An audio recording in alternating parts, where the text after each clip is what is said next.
nobody in the history of the world has ever died from blue balls.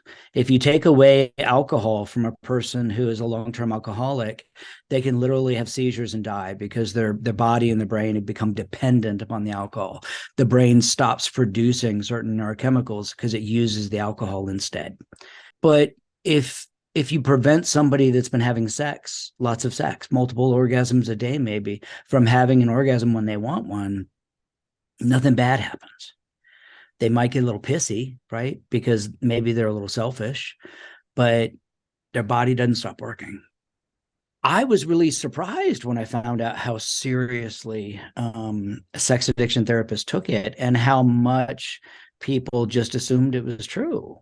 In terms of sex addiction, I wanted to ask just because I wanted to get it clear. I've already had, Dr. Prousey on the program. She said definitively porn addiction does not exist.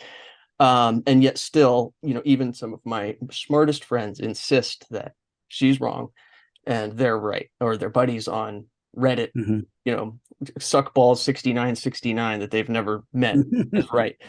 And so when it comes to porn addiction, I'm sure you're going to say it just the same, definitively does not exist. And sex addiction too, correct? I'll be a little nuanced, okay? The more strongly you believe something is not evidence that it's true. I think that's where people get confused because something feels really, really true. And they think that that feeling is evidence for the validity of the belief. And then they argue as though it's a rational, kind of empirically based argument, not recognizing that it's actually emotional because they're basing their argument on the feeling that it's true, not the evidence that it's true. We see this a lot today. We see it in climate change. We see it around around vaccinations and around abortion. And I think that that feeling is a perfectly reasonable feeling. I think it is as our feelings are as important for people as evidence and reasoned thinking, but we have to keep them both in the lane. And one of the things I've learned over the years with this is that arguments with people about whether sex is addictive or not are really arguments about their fear and mistrust of their sexual self.